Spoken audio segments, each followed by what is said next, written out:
when we look and we talk about with psychedelic work, not looking at something external, being more satisfied, being more complete or whole within. It's not looking outward for nature. It's the looking outward for nature to remind us that we're there. This podcast discusses psychedelic assisted therapy, which involves the use of substances that are illegal in many countries. We prioritize safety and do not encourage illegal drug use. Psychedelic therapy should only be conducted in controlled legal settings under professional supervision. Always consult a qualified healthcare provider before considering any form of treatment. I'm finally, we have Marissa Feinberg, or I have Marissa Feinberg on the New Health Club show. It's been in the making for a while. We see each other all the time and we never do podcasts. so today we need to do it on where we're in different cities, which is great. So we know each other for a while, and I know you're in this space also for a while, but I think it was quite roughly a year ago where you started your initiative around the connection between psychedelics and climate. And I think for most people, this connection is still unknown, or like, where is a connection here? Like, would be probably the first question. But I feel like what people can understand, and what I learned also in the last 1 or 2 years, where people were kind of talking to me about this, was that there was a connection between climate change anxiety and the way psychedelics could help us to overcome this or to work around it. So my first question would be, what is the connection between psychedelics and climate? Sure. So it took us some time, but we discovered how to share the story. So for the psychedelic community, which largely I think is your audience, we say psychedelics can inspire a profound oneness with all life, and this remembering that we are nature. Join our mission to transform this awareness into meaningful climate action. And for the climate community, we pose the question that with countless solutions available, why are we in this crisis? Clearly it's about participation. That's at the root of the problem on an individual and systemic level. And so we believe a consciousness shift is in order. And that can be, reconnection to self, nature, community, feeling your power and agency, tying back to what you were saying about the climate anxiety, having the tools to maintain calm as we're entering an era of increasing eco-anxiety. And, that raises a really interesting issue, because we always want to honor these honest emotions that we have and be able to process them, right, if we're feeling anxious. But then as we continue to move through the era, we don't want to feel paralyzed as things get worse.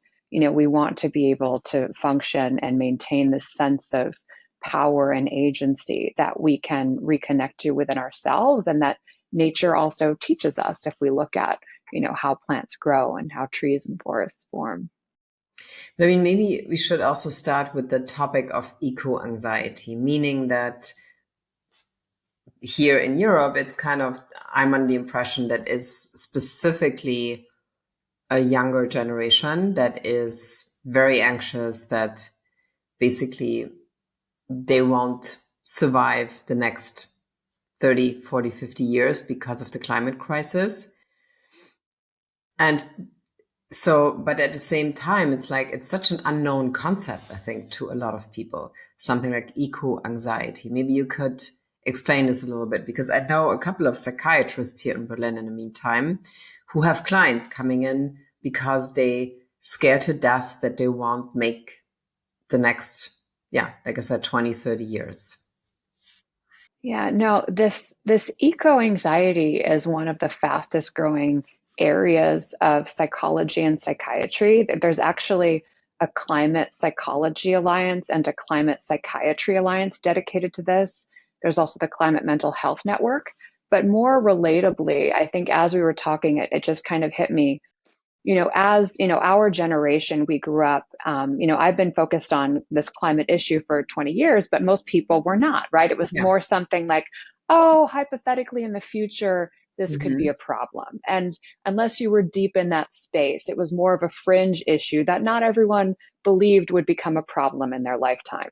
And so now, with this era where we have a younger generation that's very savvy, that's on social media, that has access to the science and the news, which, we didn't before growing up, right? Like, when I was in middle school, like we were going on AOL for the first time and we couldn't really Google anything. Um, so suddenly, like in their news feed, oh my God, it's almost like it reminds me of when people get a cancer diagnosis now. Okay. Like, wow, I've got a limited amount of time to live, and this is very serious. And imagine a whole generation seeing science that they're not going to have a healthy place to live. It's going to affect their health. There could be an apocalypse. I know people whose children decided not to have children because of how things are going. But I mean, isn't hasn't this already been like a wave of maybe I don't know what generation it was that was saying, "Oh, in this world, I will not have children or anything." Yeah. Isn't it something that, let's say, is always like on the horizon? That I mean, I'm just playing kind of devil's advocate a little bit. Yeah. That's really bad things could happen, and then they don't. Or I mean, it's just like it's a different time now than, of course, like 30, 40 years ago. But how did this I'm curious, how did this develop as, let's say, what you were just saying, from a fringe thing? And I remember this very well when I heard this, I think in 2020, in the pandemic, that one psychiatrist here who's also in psychedelics said suddenly, well, I'm now in Psychiatrists for Future, which was related to Fridays for Future. So, and they actually offered the services for younger people who were super anxious about this climate topic. So, but when do you think it became from the, when did it wander from the fringes to the actual right now super emergency thing? Yeah, it's been in and out of the mainstream conversation for a while. Environmentalism had a big rise in like the 70s and throughout the 80s. And then, when in my career, there was a big upswing in around I think it was like the 2007, like green was the new black in New York. And there was a lot of new policy with Obama, the administration that, some of the policy didn't go well. And so then it was put to the side again. There was another rise of social and environmental business in the later 2000, like in around 2011, 2016, the rise of the B Corp movement. And with that, you started to see this rising trend. But again, it felt a little bit like a fringe thing. I would be on the phone with reporters at Bloomberg who would say, I don't care about impact investing. And now there's people fully dedicated to it. The Mhm. New York Times didn't used to have a climate section, but now they do. And so there has been this big tipping point, but it's been a pendulum. Like even at the beginning of COVID, I had a client, a regenerative agriculture client that we got on Fast Company's most innovative company list in 2020 in Latin America. And we were really excited. It was Earth Day. And suddenly it was the beginning of COVID. I couldn't get any journalist to cover an Earth Day story. They were really sidetracked with the COVID crisis and what was happening. So now, every time we see an uptick in the science and the actual natural disasters that are happening, that really fuels forward the movement and the conversations. And so that's what we're seeing now. We had a major disaster in Asheville, which is still ongoing. Most prominently, a major disaster in Los Angeles that Mhm. touched the lives of many. And I know that you were there. Yeah. And so this is just something that we can't ignore. Like it's everywhere. It's in front of us. And I think that's what's causing it to be, again, much more at the forefront, but also the science is very concerning, very concerning. And from the health of the air, from how fast, the ice is melting. We were just in Iceland together for the Psychedelics as Medicine conference. And, that country is nearly 100% renewable energy, which is amazing. But the Arctic is melting 3 to 4 times as fast as the rest of the planet. And so, we all play a role.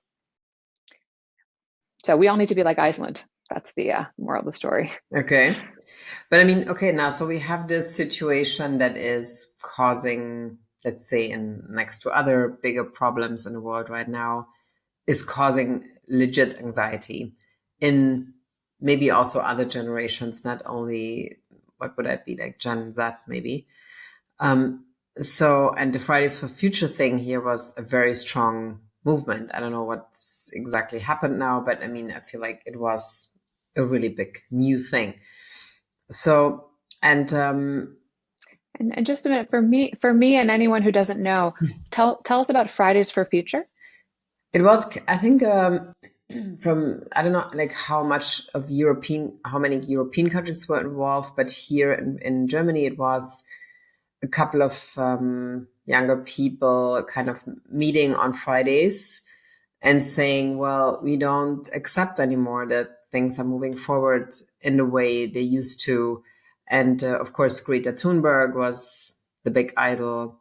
I mean, let's maybe not get into this because that's a whole different conversation. But I think it's very interesting, though, even if you observe it. So there was something coming out of a generation that is supposedly too young to be in politics, Mm, to have these mm, desires, to talk in public about their anxiety around that. Again, like that they might not be able to live in the next 20, 30 years, where another generation might be already dead. Although now with the the context of longevity, it changes it again, I feel, because suddenly everybody could live longer. Everybody understands how your surroundings affect you. This whole blue zone theory, that if you're in a certain nature setting, if you're in a certain healthy environment, you will live longer. So it's no longer, I think, like, oh, the young people, of course they will, they're afraid. But so I think that's what a lot of people also from, I felt, who are now in their 60s, they understood why younger people were really upset about this and were saying, okay, what about if we can't live in places anymore where we used to live or where we still live? hmm hmm So, but now the psychedelic aspect comes into the conversation. And I mean, so basically also the thesis of your organization, Psycha, says if people engage in psychedelic experiences, they will be able to understand why there needs to be nature, why we need to be in nature, why it is existential for our well-being, and meaning at the same time we cannot allow for nature to be destroyed. Is that, Yeah, if, yeah. if you break it I down, is that mean, what it means? well, really. So yes, it is about when we have these experiences that reconnect us with all life, feeling this oneness. I've heard people describe the concept of consciousness like when you die, kind of like a drop of water disappearing into an ocean. And that's definitely something I felt during different experiences, right? And so if we are all this one big ocean and body of water, how can we support each other as we move forward? And that remembering and that we are nature and supporting the natural world, but each other on this journey. If we look at the collective, we think about, there's not always a beginning and an end to where, your emotion, something that you feel, if you feel anxiety, I might feel that too because you're talking to me and then Mhm. I'm seeing the rise of this crisis. And so if we look at how, these types of energies are transmitted between people, in conversations between you and I right now, the larger collective, the conversations that we can see on social media and the broader world, we're transitioning from the space of being numb to what's happening to the environment, right? The numbing, well, it's okay if I buy this product that I don't know where it came from and I don't know Yeah. the impact that it's had, to, oh, I'm sudden, and then I'm numb to it. And then as a reflection of that, species are becoming numb, or we're becoming numb to the fact that there are, children working in factories in China who should be in school, right?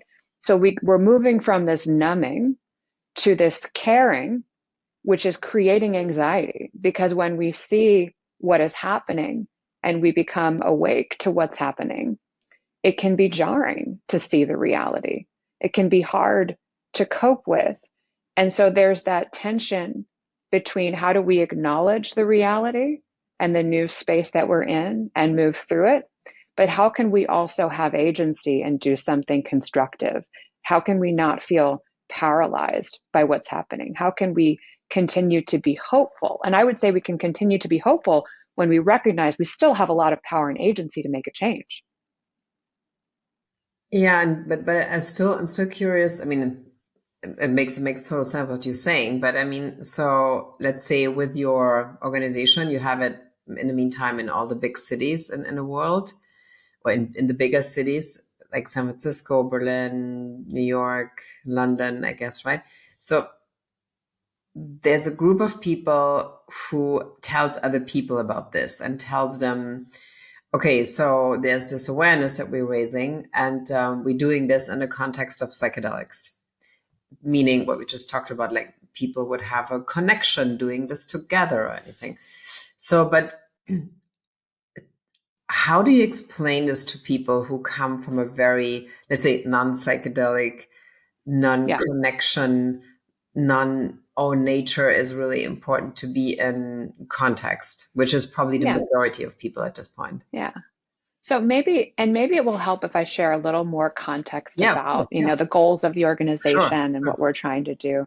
So, we started this group really because, I was working in environmental social impact for many years, fell into psychedelics, and personally started to feel guilty, like having some of this climate guilt, spending so much time on like ketamine therapy, working with client Nushama suddenly when we're in a escalating climate crisis. And then a client said to me, well, environmental problems are human problems. It's the humans destroying the planet.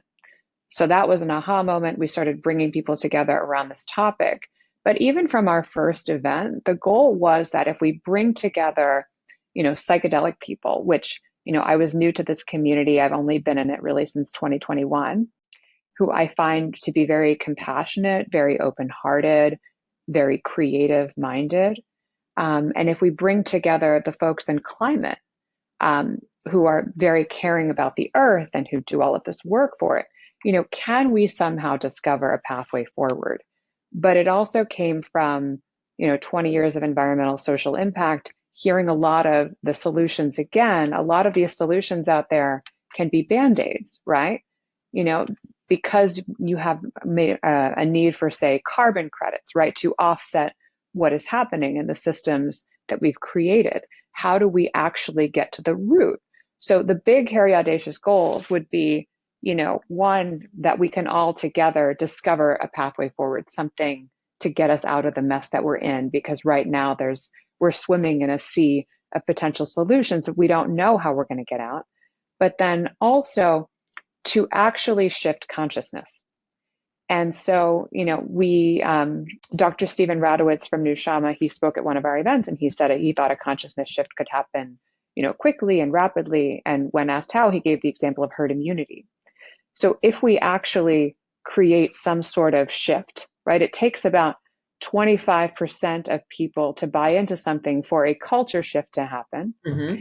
And Okay. I think we have seen just in the past few years, if you look at the trend in global politics, how quickly consciousness has changed and not for the better. We're seeing so much polarization. We're seeing a trend toward fascism and authoritarianism. We're not going in that direction, but we can see how quickly some sort of shift can happen. Um, so I hope that puts it into a little bit more context with what we're trying to do, with the global groups. Um, I don't know if I addressed your question, but I felt like some of that those foundational pieces were missing, and we're also launching initiatives to support that. Yeah, and you said climate shame. Is that what you said? Climate Did I guilt. say No, yes? I know I had some guilt because wow, okay. yeah, no, and that's something I feel constantly, from my day-to-day decisions, because if you study and the systems in which you participate, then like every time, you're at the coffee shop, Yeah. and you have a paper cup, even if it's a paper cup, there's some like, oh, I could have made this cup of coffee at home, you know, Okay. that sort of day-to-day guilt with these little, Stanislav Grof calls little c, big C consciousness, like the little c choices that we make, right? When we're where we buy our coffee, laddering up to the big C collective consciousness. But isn't it also, I mean, let's stay with this coffee example, because Yeah.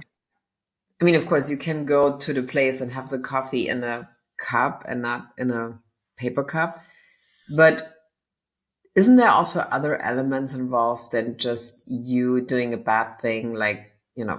you could have to do it at home, but maybe in the morning it becomes your ritual to go to this whatever little coffee shop, have a quick coffee, have a quick chat, and then you go home or like to your workplace. And that's also important for human beings. I find this sometimes Sure. a little bit, you know what I mean? It's kind of it's a little bit multi-layered sometimes. But I mean, yeah, so just I mean, thinking. there's a couple of options. There's a woman in our group named Anna Sachs, and she has a brand called the Trash Walker. And if you meet her for coffee or tea, she is very much a waste expert, and she will bring her cup to the coffee shop to Okay, be that's filled. Yeah, good. and so that's an option that I Hmm. could also have. But then it also highlights the fact that I'm participating in this system, right? The system that has all these coffee shops that are, able to produce all of this waste, right? There Yeah, could be other rules around, reusing everything, right? And that might be quite expensive for the coffee shop to constantly be loading dishes and unloading dishes and, clanking things around, and it might be inconvenient. But we have this fast culture of wanting yeah, everything now, wanting to do things quickly, and I'm not immune to that. I like to achieve things quickly as well. And when I'm on the go, oh, I ran out of the house. Even with like a water bottle, right? I'm very against the whole water bottle industry. I won't buy a water bottle unless I really, really need one and I'm at the airport and I forgot to bring my collapsible water bottle in my backpack. But it's a tension between these day-to-day decisions that are passed on to the consumer because of the way that the systems are designed. And that's just a consumer level. But we look at, supply chains and B2B businesses and where they source things as well. If you look at a company like Starbucks, where do they get their paper? And yeah. Okay, yeah, and even in a paper cup, there's still a little bit of plastic. yeah. I mean, this is huge. Starbucks is kind of, I mean, Yeah, probably a yeah. very massive example. But I remember also people who went on a magic truffle retreat in the Netherlands, actually quite some, and telling me that afterwards they went to dinner, like 2 days later, and somebody was eating fish next to them or meat, and they realized they couldn't bring themselves anymore to eat meat or to even like look at fish and would be like, oh my God, this animal is part of our system. And Mhm. so, and it's something that happens, I think, to some people without, like they don't want it to happen. But it seemed to be like the two people that talked to me about this, they were trying to avoid that kind of feeling that suddenly they were thinking of the whole animal next to them on the table, which was a steak in the end, kind of. And if I'm honest, I really suddenly realized that too. That, I mean, if I go into these, like sometimes if you don't have time, you go into these big supermarkets and you see all of this really bad meat and you're like, oh, this is really, it evokes a feeling in you suddenly that this is kind of wrong. This kind of mass of meat that is unknown to you. I don't know even how to say it in a different way. And I find it interesting that it's a feeling that I don't want to have, but it's coming to me. And days where I'm really sensitive, I'm like, oh God, this cow, I could never eat it. So, and I don't want to have that feeling, but it is there. So Do you know what I mean? It's kind of a change that comes to you in the context of engaging or being on a long psychedelic journey, that suddenly you have almost like unpleasant feelings of being more sensitive to things. Is that something you observe too? For sure. I mean, I think anyone who does this work has an increased, propensity for compassion and empathy, right? And so that can extend to friends and family and go deeper, Mhm. but also to the natural world around us and enable us to be more sensitive or have a more visceral reaction that we maybe don't even understand. Yeah, exactly. I mean, I remember talking to a friend of mine who was a vegan, and at the time that was before I explored being a vegan or vegetarian, and I've gone back and forth on that, and tried because it hasn't always been the best for my health. I think I Yeah, must be same doing here. something wrong. Mm. Um, but she told me, she's like, she smelled this whole milk in the fridge at our co-working space, and she smelled it, and she said, "Oh, it smells like cow." And then I couldn't unsmell that. Every time I smelled real milk, it smelled like cow. And so, I mean, I ended up becoming inadvertently lactose intolerant, but and so I don't drink real milk anyway. But that sort of like, oh, and once you become a bit awakened to something, it's hard to then numb that part of yourself. And I also recently was at South by Southwest, and I met a woman who does journey work, specifically around bringing people into the natural world. Okay. And she says that a lot of them go through this eco grief, this like Okay. feeling of apologizing, and like especially people who are high up on the rung of some of these, decisions made at companies, and they just pour their hearts out and break down sobbing with the impact that they've had, that they have not been in touch with, that they finally release. And does she say or talk about, is there an actual change happening in some of these people that they would make other decisions or, like eco-friendly decisions?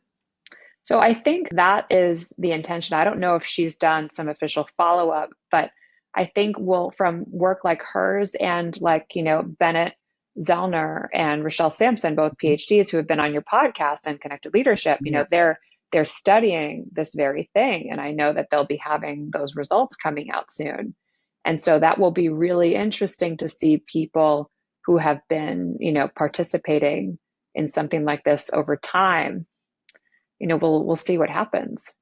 Well, I mean, I think we can say this here. I was in one of their um, rounds that they did in the Netherlands. And what I found really interesting, because it was only people, founders, venture capitalists, investors, like people with a strong business background or sense and life also, like their life was dedicated to business kind of. And I mean, I'm just going to talk about myself, but I found it interesting that in the experience, I had a lot of moments where I saw how I used control, or like being a CEO, like having the CEO feeling, to evoke control in myself. But it was more a decision, or a feeling that was connected to myself than actually to an actual act I would do outside of my own feelings. So, meaning that it's kind of hard to explain, that my decisions were actually not tangible in the world outside. It was just everything was just happening in me, and meaning that my actually biggest talents were actually less visible and less effective outside of me. So, and I remember this very well, where I had this moment. I'm happy to share this, where I asked myself. There's one point in a trip where you have this very fast Q&A with yourself on psilocybin. I mean, I have it all the time. And so, and I asked myself basically, so what about your business? And the answer was, you don't have a business, you have fear. I was like, wait, oh my God, this is so bad. That's not the answer I wanted. And uh, and then I had this moment when I told, it's only you who tells yourself stuff. I told myself, well, it's basically you were focusing on this role as the CEO in the pandemic because you wanted to experience control, but it has nothing to do what you should do in the world. I'm just sum it up like this. And I thought it was so Mm, interesting if you run, let's say, $1 billion company, which I don't, but didn't. But just if somebody does that, what kind of an impact do you think it could have in the next years? yeah. I think there's a lot of people who, it's interesting. Yes, many of us can gravitate towards certain careers. There's two Yeah. ways to look at it, right? There's, oh, I want to make this impact in the world, or I want to do this for a particular ecosystem or industry. And then there's, oh, I want to feel better about myself. I want to feel powerful. I want this, I want to be able to build something. I want people to see me or in a certain way. And so, when you learn to take your ego out of that, it sounds like you were coming into some awareness about, for you it was about control, right? And I think that's something that everyone can relate to because, we're in this world and we do what we do and we don't feel like we can control everything. I know myself, I am focused on impact, but I do notice about myself sometimes that I like doing what I do because when I do something good, then I feel better, right? Hmm. And or when if we have some sort of pitch accepted to a conference, oh, I feel good. They want this conversation, right? Or oh, Anne wants to talk about this topic on her podcast. Okay, we're on to something, right? But then suddenly, if something's not accepted, if I try to get a meeting with a potential funder and it doesn't go well, then I suddenly am like feel bad, and I'm like, oh, instead of this thing that I'm trying to move forward, this thing is having power over me and how I feel, and that's Hmm. not Yeah. good. It's really best, I feel like I'm at my best when I'm able to just be peaceful and present with the work and do what we do and put it out there and just remove the ego entirely. Part of that has been helpful for Psycha because now it's a 501c. And so it's no longer I or we, it's an organization. Yeah. It's its That's good. own entity and that has its own, people involved and community and just being in service of that. I have to say though, recently I came a little bit back to the thing that there are moments when it's not bad to have an ego and Yeah. to bring things forward and to tell people really about things that are maybe also not with everybody, but with some that are connected to your person and connected to your, let's say, drive to bring things forward. And I wonder sometimes because if we look at pictures or movies from, especially from the 60s, from late 60s, and I feel like the time where we live in now has a lot of similarities to the late 60s. Um, I feel personally often affected then by images or yeah, like little TV snippets or like that are somewhat on Instagram or even pictures. I feel affected by people who are very passionate about their stuff. And, back then, even Germany was not very passionate. Like the student revolution was like, you want to look at these pictures. You see that younger people are really activated. They really wanted to go for something. And then, we know what happened. It was kind of a tragic ending from this with the emergence of terrorism. But I still like to look at the spirit of what's happening there. So how much passion should you have to bring these things forward? And how much should you be also like, let's say, the poster child of this coming connection of psychedelics and climate? Yeah. No, I think it's something that people love a passionate evangelist for a topic, right? Yeah. And people love supporting someone who's doing something in service, and that I think, and you are an advocate like that with your work for the New Health Club, right? You're putting Yeah. this out there, you're leading this podcast, you have a media company. And so, many founders have this presence for a cause, right? Yeah. Whether you're a founder or a CEO championing your company. And so I think there's a balance of, you want to say yes to opportunities and you want to keep putting yourself out there. If someone asks you to speak at a conference, of course you're going to do it. And, I feel similarly. And then I also feel sometimes when I keep seeing my headshot on something and I cringe and I'm like, ugh, like, is there a way to not do that with this one? Like, but if I don't, then maybe like if I post it on Instagram, people won't understand what it is, or they won't heart it because people like and they heart things that have pictures of people, and so there's I love this it. Yeah. there's this balance and trying to really focus on the community as the voice. And so that also takes more time and capacity, right? To interview some of our members and make them some of the evangelists. Douglas Rushkoff has been Yeah. Okay. Well, also an advocate for us, and so has Paul Miller, DJ Spooky. And so they have talked about Psycha on some podcasts. And so that is like such a nice thing to see evolve.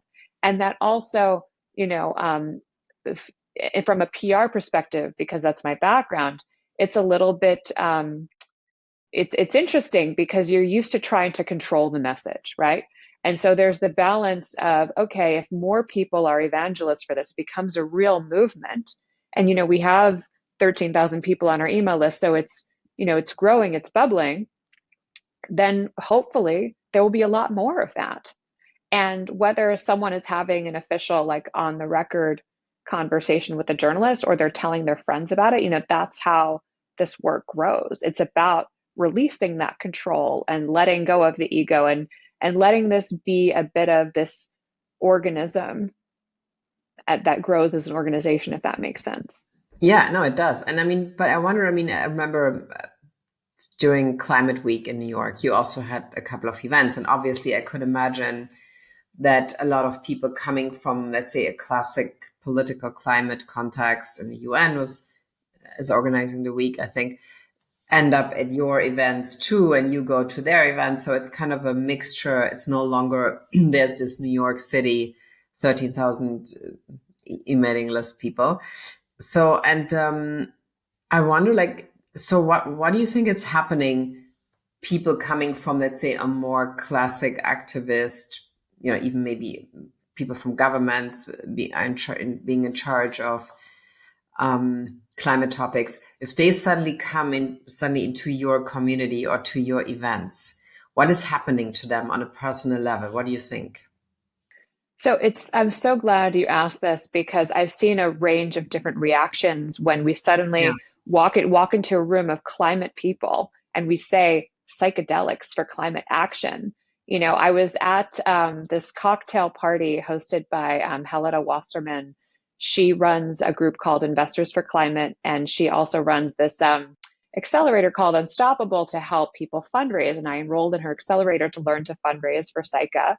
And she brought together this group and she gave everyone an opportunity to go around the room. And when, suddenly someone talks about psychedelics throughout the night, there were like these bubbling conversations around and people were talking about healing. They were talking about therapy. They were talking about mushrooms. And so suddenly, this one person in a room of maybe 50 or 100 people starts to have an impact. And that's just, for 10 seconds or 30 seconds saying something. But it's this hot topic that people want to talk about and they don't feel able to. And now they're starting to feel that ability because the stigma is starting to be lifted. And so I think the climate community will experience that as well because, Trump has struck from the records climate science, clean energy, climate crisis. So suddenly there's a stigma around climate as well, and that people recognize. And we are also, though, shifting and broadening the way that we reach out to the climate community. We understand that psychedelics, can be a little taboo still, even with that community, even though many people are using psychedelics in that community and they don't, the climate community has become more corporate, right? There's a lot of climate tech and clean energy, and there's impact investing funds at major banks like Bank of America and Citibank. They all have these sustainable finance divisions. And so it's so corporate that people don't feel like they can talk about psychedelics in the workplace, but we want to reach these people. So what we're going to do this year is to talk about climate consciousness. And that's Mm. something that people can get behind. It ties into getting to the root of the issue, which is consciousness, and bringing people from consciousness to action. And of course, the climate community is already there, right? If they're working in climate, they're already taking action, but they recognize that change needs to happen more broadly. And they probably are frustrated. I mean, I'm sure they're frustrated with the adoption rate, right? And the pace at which it's moved over the years. And yes, even with all of the work to get it into the mainstream, you have this setback with this new administration. And so, really it is about this shift. I'm seeing some huge trends that are exciting. Like, there's people like I was mentioning in the Climate Mental Health Network. Um, there's a woman named Moore Keshet who's like an eco arts therapist, and she helps people with resilience resources. Anya Kamenetz with the Climate Mental Health Network, she's an advisor and journalist who spoke at our event recently. She talks about the Climate Mental Health Emotions Wheel that she helped to co-create. And, I'm on these different listservs for the climate community, and I'm getting invited to group meditations for people who want to get together to have some relief because of what's going on. It's like, it's so much for them now to work in climate. It used to be, okay, it's this growing movement, it's becoming Yeah. mainstream, it's really exciting. And now, okay, we're here. We have the science. We've got the mainstream buy-in. We see what just happened in LA, yet suddenly our funding is being cut. Or suddenly people are afraid to put their dollars in our organization, or suddenly the comms department wants Mm. us to Wow. take climate out of our messaging. It's just such a big deal. So what's the strategy then for you? If you, let's say, I mean, we have this, as we know, with psychedelics too, that I mean, I was at an event in Buenos Aires and we did a live podcast, and then it was like, yeah, but we can't mention the sponsor. We can't, so it happens all the time that you cannot say the word Yeah. psychedelics and in a certain context. And I mean, I get it, but it's just, it's still kind of a huge, uh, strategy thing to come forward with. So, what is your strategy in bringing the topic now forward, with not without mentioning it, but how do you sneak it in? Yeah. I mean, I think it's unavoidable and inevitable to use the word climate, right? So if you looked at that list, it was climate crisis, you Yeah. know, climate science, clean energy. It was phrases. It wasn't climate entirely the way that the word female was there, right? And that's probably because, Elon Musk and who knows, he has some influence and he has extraordinary influence, Had. but he's like, we need to do something about the climate. Mm-hmm. Um, there's a lot of differing perspectives on him, but in any case, I think what I love about the word climate versus environmentalism or nature or the natural world, which we use all of these words, regeneration. Climate is a measurement of what is happening. If you look at the actual temperature and the degree, that will directly give you data about what is happening, and it's the measurement we can use going forward. And as the temperature rises, that is the point at which we will be able to know where we are. It's an inarguable scientific fact. Um, and so I don't see ourselves shying away from the word climate, but it's also a call to action for funders because if the administration is not funding things and the federal government is not funding things, private funders need to step up and give to these organizations right now who are still putting in the work. Mm. But I mean, so when you talk about reading data around climate, so your dad was or is a scientist, like a researching things around climate. So, what is his? Does he want you to be doing this? Is he against you? Is he supporting you? Is he somebody we will meet at one point? Oh my God, he would love to be on your podcast. Oh my gosh. And he'll be so happy to know that he was mentioned, and that, and you bringing that up without me, putting him out there. He'll be excited to know that word is spreading about his work. But yeah, he is entirely supportive of this. He loves it. He is very much of the belief, he comes from a long history from like Bell Labs to writing the book on design for reliability and the physics of failure. His Wow. work in recent years is about, will something be reliable or will it fail? And you can apply that to many different things, including the climate and including how it affects all of us. And so his work in recent years has been about, two subjects that I think a lot of people can relate to. One is urban heat islands. Now, for most people, I didn't know what this was before I read my father's papers. Cities are urban heat islands, right? They attract a lot of heat. They have the highest populations. They have the greatest amount of concrete, of rooftops and cars. And these are surface areas that get very hot. And if you do something simple, like if you painted all the rooftops white or created, living green roofs, or if you outlawed black cars and made cars a different color, or if you had pavements not be black tar, that would instantly be a very small thing with a huge difference. Mm-hmm. Um, and then, also in Iceland, talking about his work, solar geoengineering is a huge additional way in a climate emergency for a small action to have a high leverage change. So, for example, in Iceland, we were talking about how the Arctic is warming 3 to 4 times as Mm-hmm. fast as the rest of the planet. And so, what do you do in the summer? You could create artificial ice cubes, in the water to reflect the light. Now, that's going to disrupt some local fish ecosystems, right? But what is better in a climate emergency, to have more melting of the ice and then more sea levels rising and have a bigger problem? These are things that we need to look at. And a lot of people are focused on carbon, and carbon stays in the atmosphere for hundreds of years. People still want to take their flights, right?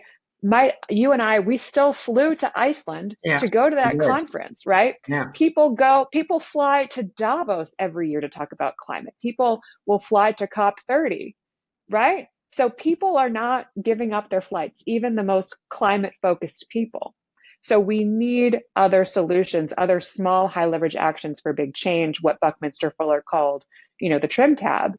As we approach this era of climate, we're in a climate crisis, and places like LA are in a climate emergency. And it's only so long until we start to see that emergency spread. Yeah, and I think the LA thing is so, I mean, it was such a weird moment to experience this. And we were driving around LA 3 days later, like in the middle of in the middle of the fires. And I mean, still the smell was, I mean, I've never had any kind of reference to that smell. And it's almost like you could smell any plastic that has been burned. It was a very strange feeling. And I mean, I was lucky to fly out a couple of days later, but I thought the whole time, okay, if you in this city here, like for the next whatever years, it must be one of the really major toxic environments. I mean, it's just it's just really a very it's like it looked like a dystopia. I mean, it smelled like a dystopia. It looked like it. People were just, wearing masks again. So it's almost like a re-traumatizing mask moment. One thing I find interesting what you just said with flying. I mean, I feel also that there is this moment where, and it's always often a topic around what's happening on Instagram and TikTok, like this world that is still portrait of flying around the world in jets, in, I don't know, champagne, like this old luxury items. And at the same time, people who are very wealthy and who engage in journeys, more and more, it's my observation in the last years, like, for example, if it comes to investors, like they kind of slowly but surely step away from this idea. And again, this might be something that happens almost like unconsciously, that let's take the alcohol example, right? Like, I mean, you and I talk about this all the time, but it's just really interesting how many people, let's say, for example, don't have the desire anymore for like luxury alcohol, let's say after psychedelics, or like slowly but surely they move away from it. And also because their body tells them it's actually, I don't feel very well afterwards. And I'm not saying, I'm not talking about now about a strict hardcore policy, but it's almost something that without, again, without your consciousness, it just happens in you weirdly. And then my question would be, do you think that anybody who engages, let's say, slowly but surely in psychedelic journeys or experiences, it's almost like kind of starts also at the same time their journey to becoming more, I'm not going to say simpler, but you kind of have less need to look outside of yourself to look for things that make you feel better, like substances, clothes, food. Like you become more like, I'm not going to say limited, but you kind of come back to you, closer to you in a way. It's kind of hard to describe. And in the same way, you feel like, oh, if I'm in, very simple, if I'm going to be in nature, like in a healthy nature, my body and my whole system is going to feel really good. And if I'm never in this kind of nature, I start to feel really disconnected. And why I'm going with this is this connection of psychedelics and say, let's say climate awareness. Is this actually something that everybody secretly wishes that it happens to them? Instead of going to, oh, I need to have more of this, more houses, more so and so. Because I feel like also, if I look at, let's say, my favorite kind of creators on Instagram, like on social media, like Rich Roll, people like that, or podcasters, it's pretty much just kind of a common thing now that everybody tries to go back to themselves in a way. Is this something you observe also as a, let's say, a force or like something that people are looking for? I believe that psychedelics is about the reconnection to self in a Yeah. very strong way and a stronger embodiment. You know, like myself, and they're healing, right? As you've talked about on many episodes. So, you know, personally, and we all have trauma, right? And so there was a time in my life when I was very dissociated.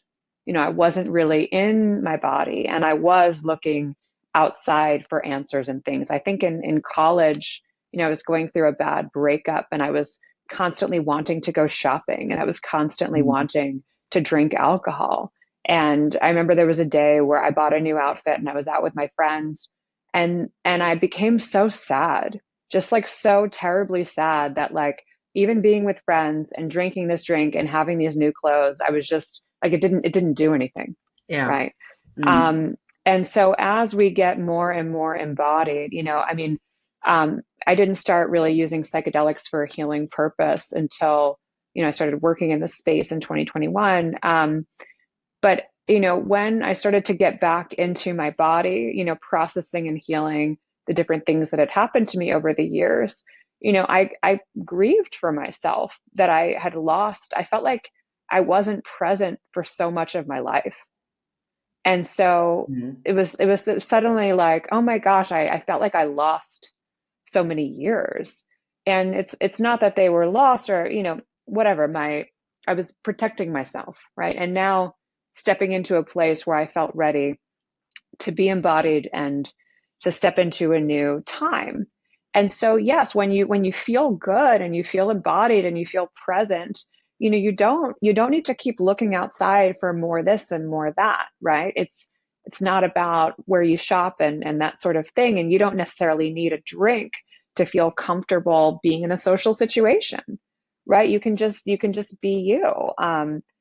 You know, I stopped drinking about 10 or 15 years ago when, you know, it was working as an entrepreneur. And so I didn't want to be hung over on my own clock, Yeah. and then just started to feel so much better. It was like, oh, I don't need to sleep all weekend.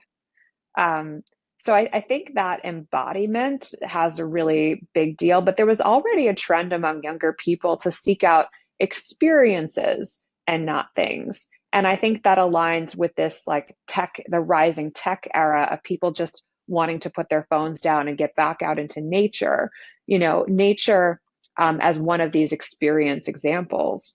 And, it's something that in many cases we all can have access to, right? Some people more readily than others, some people more luxuriously than others, being able to go to different parts of the world. But, even if you live in one of the five boroughs of New York City, you can walk over to the river and look at the river. You can walk to a nearby park. We have lots of different parks in the city.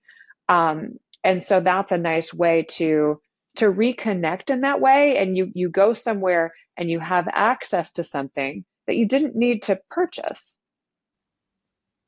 I Yeah. don't know if that answered your question. Yeah, no, no, it's very interesting because, of course, I'm still thinking about my favorite show, White Lotus. And Ah, I was thinking about that too when you raised this concept everybody's of thinking about it. luxury. Oh my God. No, because it's really interesting. That's why I think it's such a good show because it really shows, let's say, if we even talk about last season, everybody wants to, these five parties or three parties that we follow as a story, all of them want to go in nature to Thailand where they can find peace, right? I mean, for various, as we know now, for various reasons, they're looking to find peace. But the main family, the wealthy family, where the daughter wants to go into the Buddhist monastery, so they can only live in a luxury nature. So that's the only thing that can actually tolerate. So, and I wonder sometimes, is this also something that we actually gonna move towards to? Because if I'm honest, I'm not a big camper. I don't want to be in a tent. It's really not Yeah. my thing. And I had a boyfriend once and it was like, okay, we cannot do this together because I really hate it. So I always ask myself, how can we imagine the nature then? Is it going to be like you said earlier, is it going to be like small places that are very expensive to go to because you literally are in the four seasons just in nature? Or is it going to be also require like let's say, a downgrading into a very simple form of, okay, you're going to sleep in a tent for 10 days and you're going to cook in open fire because there's not a Martha Stewart kitchen somewhere, or like a Nancy Meyer's kitchen, like in America. It's very famous, like in her movies, the kitchens. So, because that's something I cannot really think about when we say we go in nature. So what are your thoughts on this? Yeah. And so I just want to start by saying, this there are some cultures, and that you probably mentioned this in other episodes, that don't have the word nature because it Oh, almost alienates us from nature. It's this remembering that we are nature too, yeah, right? And even everything that we see and use has been a byproduct of putting different molecules together. But that re-immersion, right, that we crave, right? And there's different levels of that. I remember going to a summer camp when I was very young, sleeping under a tarp, very in a very dense forest with mosquito netting on my mhm. bed, because it was just so thick. And that's not really that's not even a type of climate that's still, I think, in Massachusetts the way that it was, because it's thinned out more, the kind of thick quality. But what was interesting in what you're saying about the show, you talked about people wanting peace, right? And they go to this luxurious place. Yeah. And the really interesting thing is, I actually keep watching over and over again the final episode, because as much as they've had this craving for peace and these experiences the whole time, and then they're bickering amongst their families and they don't get what they want, or they're fighting the reconnection to home and the problems that they have, or creating drama for themselves around who they want to sleep with, right? It's you don't really see the peace actually until the deaths Yeah. in that last episode. And that's actually where they display a really beautiful sense of peace, where you have, the young brother who is, about to die. And I don't want to have any spoilers, so I don't want to say what No, it's happens. And out then there already. We it's can. out there already. So the young brother who almost dies, and then you've got the couple where the man, shoots and gets his revenge, and then he is killed, and he is at peace when he actually dies. And that sense of peace, it actually reminded me a lot of some of the medicine work that I've done. And Interesting.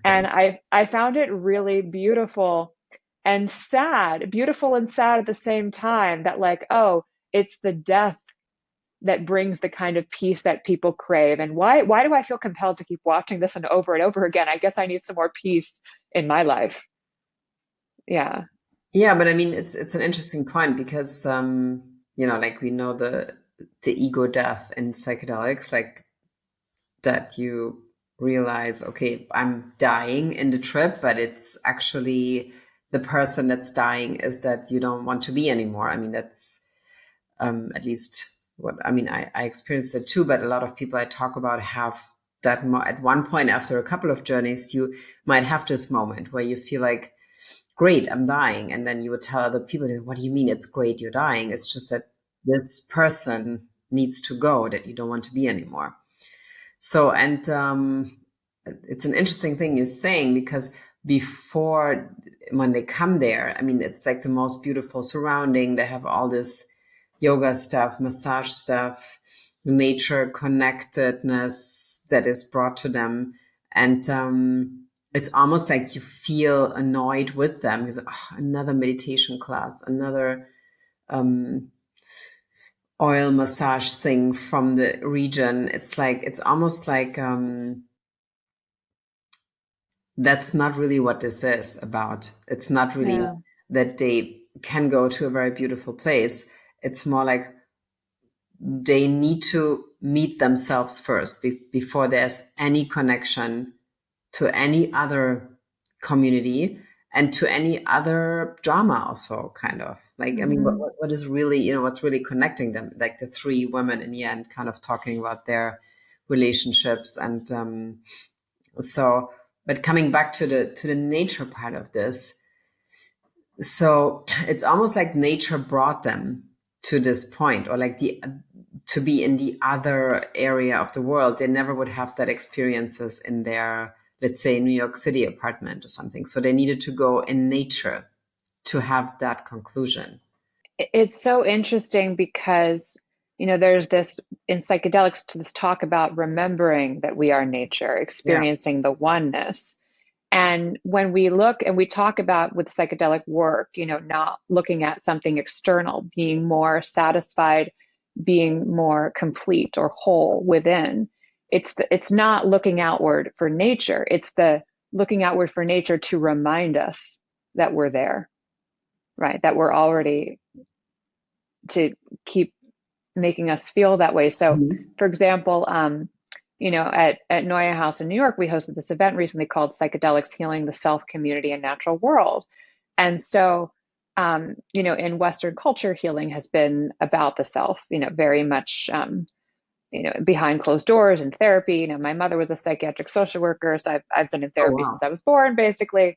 Okay. And there's been this trend in recent years to include the community, which is different for Western culture. Suddenly, I'm talking about my mental health among other people, something that's stigmatized, right?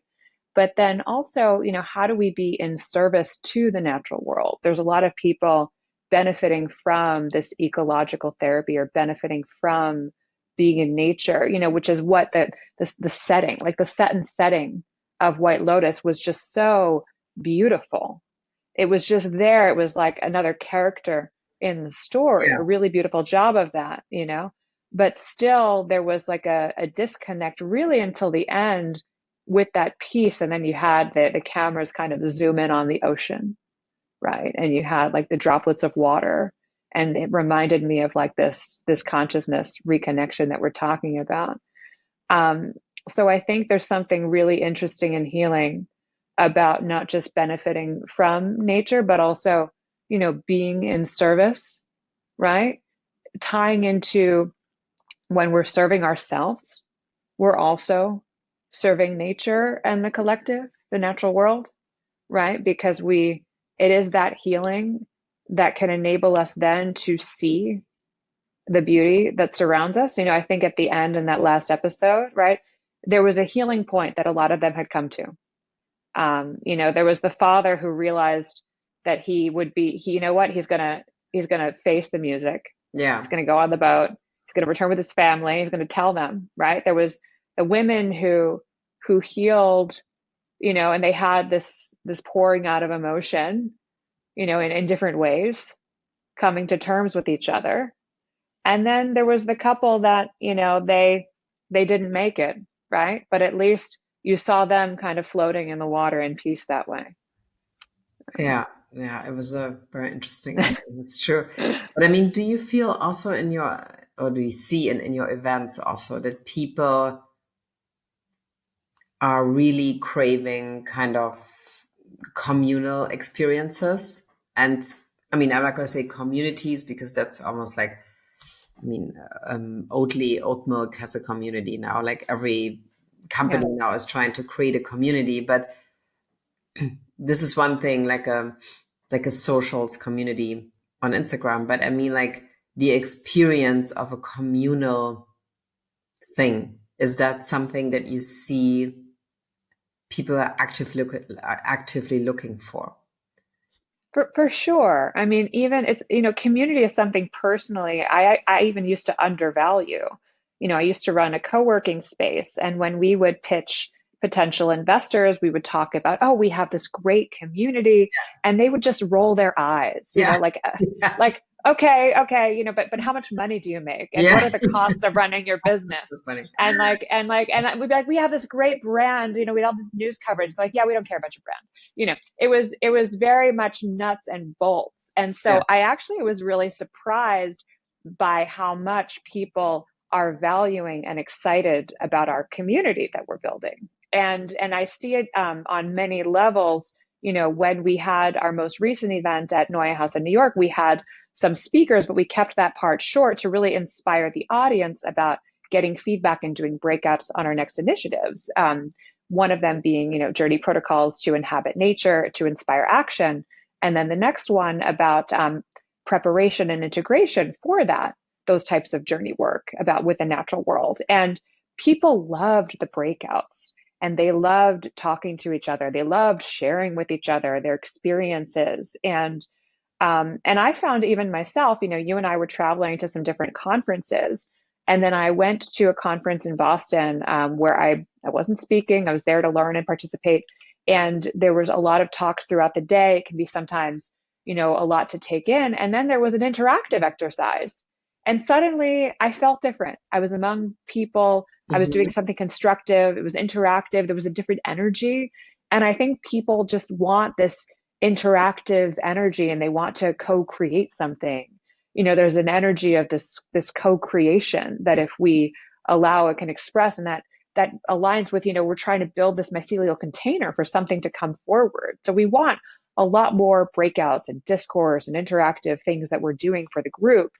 And we're seeing that trend rise in other ways, like in New York. And I think it's in many parts of the world. There's this group called Daybreaker, where people come together and they dance, and it's like a sober rave in the morning. I think it was largely like inspired by Burning Man. And so, we're seeing that people want to come together and do something.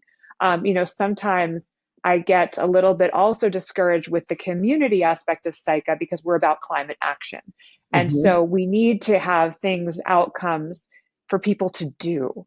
And so, nicely enough, the breakouts provided some data to inform our actions, but we want, coming back from a circuit of doing some conference talks, part of me was a bit discouraged. Like, I spent time traveling and preparing these talks. I want in the future to do more actionable workshops, and that's what we're working on creating next. I say as I'm on yet another place where I'm talking to you, but I hope to have something ready to pilot soon. And I mean, what is your, let's say, your long-term goal for Psyche? I mean, like I already see, like we said earlier, it's in the big cities, people already start to form groups by themselves and are very excited to even to create a group in their hometown or in their bigger town. So how do you see this growing, and how is the connection in the world? Because at the same time, we're experiencing also a very interesting climate of separation now. I mean, between Europe and America, it's kind of a moment. So, but in these kind of moments or in these kind of groups, there's a strong connection, and it doesn't really matter if it's what continent it's actually on. Sure. I mean, I think an excellent outcome would be to see more collaborations and new initiatives come from the community and the members themselves if they're, inspired to discover some sort of new solution or pathway together. And we would love to support that in any way that we can. And we are seeing a lot of people start to form relationships. Relationships are that first starting point for collaborations. People get to know each other and then they're inspired to do something together. We are working on a number of initiatives to come out of our group. So, one that we were just talking about, the Journey Protocols to Inhabit Nature, Inspire Action. And we would like to circulate those as far and wide as we can. And we hope to have something to pilot at Psychedelic Science, and to have like a preparation and integration guide for that, like something lean that people can share and circulate. So that when they are inspired and they're in that refractory window and they want to make a change, they can do that. And we also want to bring this sort of integration style to other types of climate communities. So, for example, psychedelics can really expand our mindsets and thinking. And then when you start to do this work, you don't really need the psychedelics so much, right? I mean, when you have more creative ways of thinking and being Mhm. and experiences, you can apply that to work. And so, we would love to do workshops to support climate organizations to be more expansive minded and hearted in certain ways, getting to the root of the problems. Or we might bring this work to other organizations more broadly to be more regenerative, because we're in this period now where, the administration has slashed so many of these programs, like an ESG program and whatnot. So if you reframe it as something else, right? We're in the process of discovering what that is. It's really about the integration. And so, how can we bring ways to integrate this sort of psychedelic views and have that have a positive impact on climate? So And there's the other things that we can do to, oh, go ahead. so the integration in the end would be that people really start to understand that there is quite some strong need for action, that actually also communities can create this change by themselves, and not only, let's say, already people in high end, like bigger leadership roles. I mean, and there are a couple of interesting initiatives that we see right now in smaller cities that could become like a blueprint, like for example in Hudson, like the Spark of Hudson that Gigi Janziger and Albert Wenger actually have created. So it's a very interesting model of, okay, what if this works in a smaller context? How does it work if we would take this little, let's say, trial and error thing and take it into 15 smaller cities, or like Right. eventually, I don't know, 150,000 smaller cities? So do you feel this is a model that is absolutely required now, instead of saying, oh, there's one person who's in charge and that person needs to make the decision, otherwise, it's not going to happen? So my feeling is that the more smaller community driven aspects are kind of growing very strongly right now. Yeah. No, and I think it needs to be that way. For example, even just, going to these 5 different cities for conferences, like about a month ago, it was so compelling to see the different nuances in each community. I mean, I was learning about each one. I didn't realize that Iceland was nearly 100% renewable energy, right? That's a very different audience you're Yeah. talking to, that's already converted, that's already Yes. there, Yeah. than the launch we did in Miami, where in Miami, you have a lot of people who are very much on board with climate, but they are in the larger state of Florida, which is having all kinds of temperature problems, and has an administration that's really not mitigating what's happening quite very well. And so you've got this conflict, this opportunity of these people in Miami to do something together and come together, and affect change more broadly. And every city, every state, every country, each has its own nuances. It really has to be locally driven. And so, that's how we created these different regions, was people who were added to our global group said, oh, I would like to bring this work here. And then we created a Mhm. subgroup for them. We didn't create any subgroups that weren't driven by the community itself. So it is kind of a new model. Also, you could also think of the group, the retreat idea is it's sometimes also a group of people that at least some people in that retreat eventually meet there and create something together that they might have seen or that might have been triggered because of their psychedelic experience. And I know some founders here in Berlin who actually met on an ayahuasca retreat and were saying, well, I've seen this, and had their exchange about their experiences, and then eventually founded even a company out of this kind of. So Hmm. it seems that let's say the psychedelic retreat model is also an interesting way of creating or helping people to be more innovative with things that are necessarily very very necessarily need to be resolved in our society. I feel this is also something I observe kind of. It it makes me think about how what we say a lot. We talk about the need for a consciousness shift, and yes, a consciousness shift can happen many ways, but it is accelerated with psychedelics, right? Yeah. So, for example, we bring together people in New York. We are always in observance of local legal jurisdictions, so we've never facilitated any medicine experiences, and so people start to form connections with each other. But Hmm. when you bring people to a psychedelic retreat, there's an accelerated connection that happens, right? Yeah. There's a medicine Yeah. experience. There's an accelerated openness that you're sharing this experience together. And suddenly you're sharing in a group and you're being more deep and open than maybe you would with some of your closest friends that you've ever made. Most. And so, right, right. And so Yeah. suddenly you've got these new brothers and sisters and family members that you Yeah. didn't before. Yeah. And that happened so fast.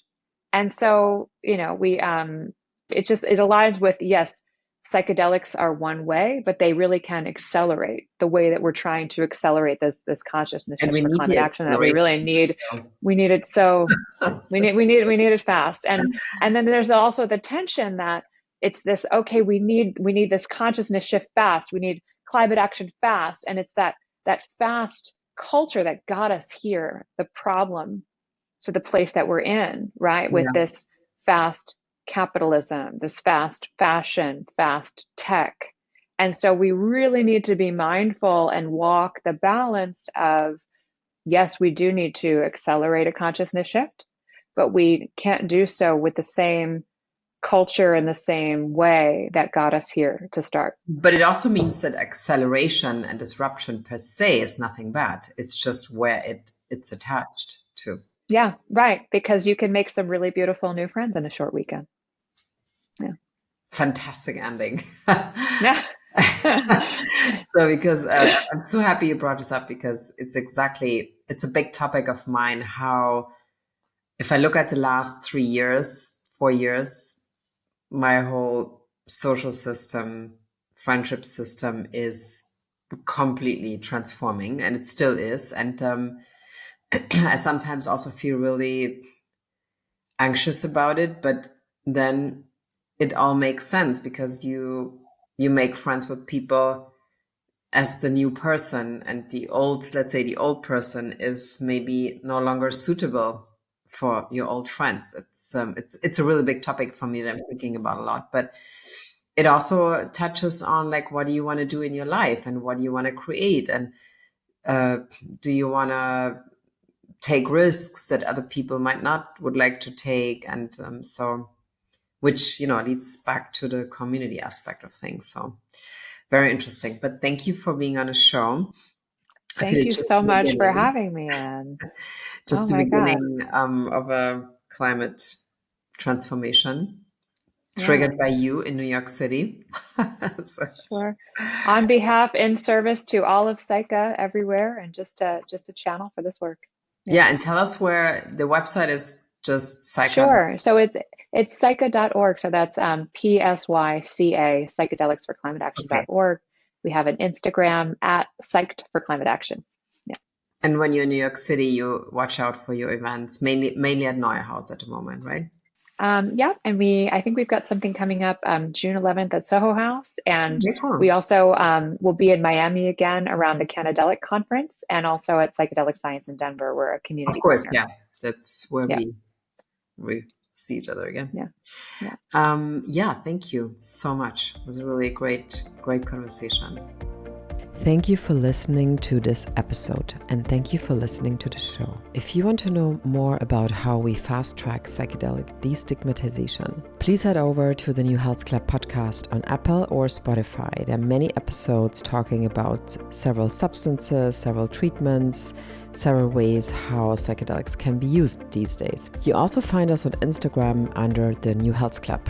But if you want to know more about our nonprofit foundation, the New Health Institute, please head over to www.thenewhealthinstitute.org. Of course, we are here on Instagram too, under the New Health Institute. Very important to me is also that you subscribe to our newsletter on Substack.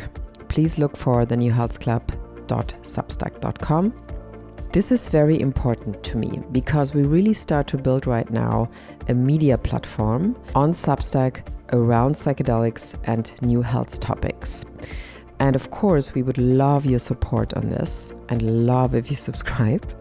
Love if you tell other people, your friends, your family, your community, so we can really kick off this endeavor and actually have another place, another platform next to the podcast where we can get you information and education around psychedelics.